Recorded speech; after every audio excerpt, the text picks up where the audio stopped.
I usually do not draw landscapes. I consider myself to be a character artist, so it's really surprising that I was able to draw something like this after only a month of practice. Wowzers. Before we get into all of that, I would like to give a shout out to Firebrine YouTube, who is the comment of the week. Thank you so much for your comment. I really like reading all's comments, and if you would like a shout out in a video, all you have to do is leave a comment. That could have been you. If you are unawares, I've been hosting a year-long art challenge. So the prompt for July was landscapes / environments / interiors. There's different elements this month because I figured that different artists would maybe have different goals for the type of backgrounds they would want to draw. Looking back on it, I probably should have done interiors, but I instead just did landscapes, which is fine. I could always go back to interiors at a later date. Here is some of the artwork that was posted in the Discord server. If you would like to join a community of artists who are actively working to improve their artwork, there is a link to the Discord server in the description. I only watched one tutorial this month, which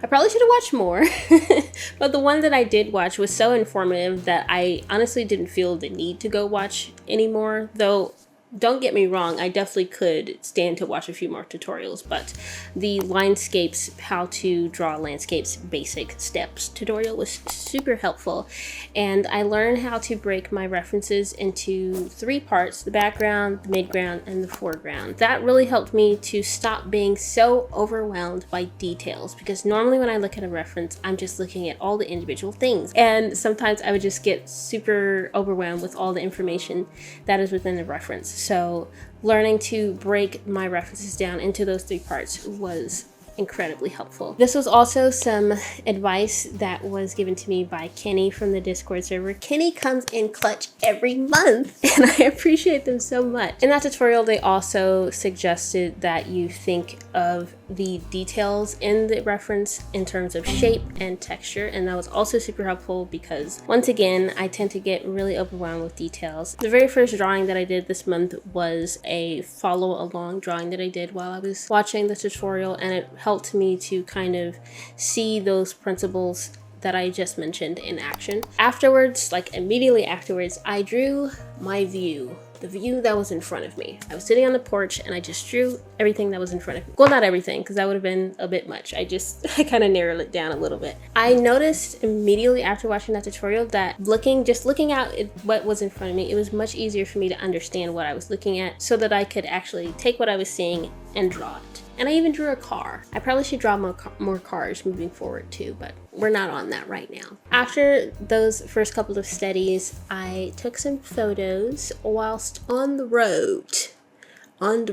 We were driving past some nice little grassy areas with a bunch of trees, and I figured it would be nice to draw those things. I drew a couple of them. However, I noticed that I started to run into a couple of issues. I felt like my drawings were a bit flat, which is partially due to my references because they were quite flat. There weren't a lot of elements in my references that I chose, and I do think that my pictures were a bit uninteresting.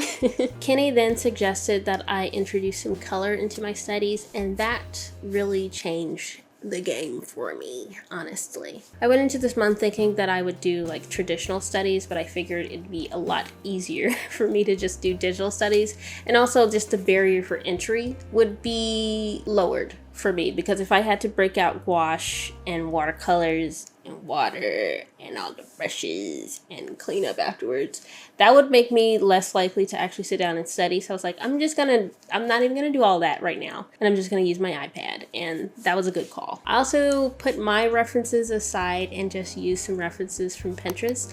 However, I ran into an issue, which I knew I was gonna run into, but I still went to Pinterest. I keep going to Pinterest. There were so many AI references, and I was just very annoyed by that. So I did have to like really look at my references to make sure that they were actual photos and not just AI generated ones, because I'm trying to practice real life, not AI generated images. It's so frustrating. But we got there eventually. I feel like I really started to see the fact that I had learned something when I started doing these digital studies. And even though earlier I said that I consider myself to be a character artist, that is very true. However, I did used to do landscape paintings. However, I never used a reference. And looking back at some of those paintings, yeah, you can tell. So I wasn't completely foreign to the idea of drawing or painting landscapes. But I did notice that, like, compared to the landscape studies that I used to do, these ones were looking like really nice. Praise be to Allah, especially since I had these tips from that tutorial. I drew this really bright blue and green illustration, which was the first digital study that I did, and I was like, oh my gosh, this looks kind of nice. And then I followed it up with a more muted, well, would you consider it muted? It's still colorful, but it's a little more muted than the previous one. And that one, I was like, oh, I kind of like, this kind of looks good. And it was so fun to like practice color selection. Kenny pointed out that color is not always what we expect it to be. For example, green is not always green. You may look at something like grass and think, oh, that's supposed to be green, or the sky is supposed to be blue. But if you actually pay attention to the color, that green grass may actually be yellow or purple or brown, but it looks green because of color theory, which we're not on color theory just yet. We won't be getting on to color theory until November. Since I do have a little bit of color theory knowledge, I did decide to just go ahead and practice color selection anyways. And since I was focusing more on what the colors actually were in the reference rather than what I felt like they should have been, for example, in the foreground there's like a grassy area and I didn't just use green. There is some green there, but I also used like burnt orange and purple, and I feel like it makes the illustration look much nicer than if I had just used green, blue sky.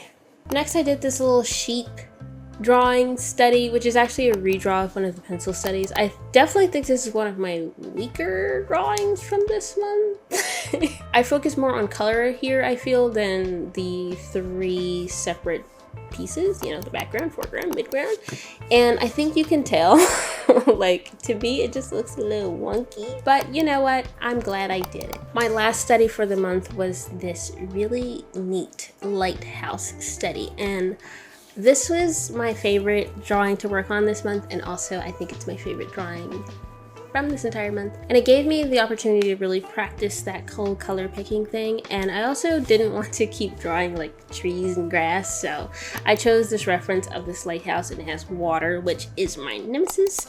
Water and clouds, I hate drawing. I had a easier time with clouds this month, praise be to Allah, but this particular drawing does not have, well, it kind of has like the suggestion of clouds, but they're not really the focal point here. But I was able to practice drawing water, and I'm like, it's not great, but considering the fact that I typically don't draw this sort of thing, I think this looks pretty neat. I was able to really focus on that color picking thing, especially on the lighthouse. There's like some rusty areas there, so I was able to also practice texture, and it was just super fun to just sit down and just kind of zone out and just draw something that I typically wouldn't draw, and it was really fun. That was the last study for the month, and I actually really enjoyed this month, which was super surprising. I thought that this would be like my least favorite month out of all of them, second maybe to August's prompt, which is animals. I have not yet started drawing animals at the time of this recording, but I am dreading it. I had a low volume of studies done this month, but I feel like I learned a lot. Even from just that one tutorial, I feel like if I watched more tutorials and did even more studies, I definitely would have learned a lot more. But I think for what I did, I think I did pretty good, you know? And I'm like super excited to apply what I have learned into my future work, and I've already applied it. I did a comic for Rise magazine recently, and I was able to apply some of what I learned in that, so that was super fun. But anyways, that is everything. Like I mentioned, the prompt for August is animals. I don't want to do it, but I need to, because I need to learn how to draw animals. I don't like doing it, but I also want to draw animals, so it's like I gotta buckle down and I gotta do it. So yeah, and if you would like to learn how to draw animals as well, like I said, the link to the Discord server is in the description. But anyways, that is everything. Thank you so much for watching. Hope you enjoyed this video. Shout out to my patrons, Merriman Illustrations, Sister Donna 55, Kelsey, my mama, and Micah. Thank you so much for being my patrons. I really appreciate you and everything you do. Well, oh my goodness, if you'd like to join my Patreon, follow me on my social medias, or purchase something on my Etsy shop, the links to all of those things are in the description. But anyways, here are a few more videos that I think you would like, and I will see you next time.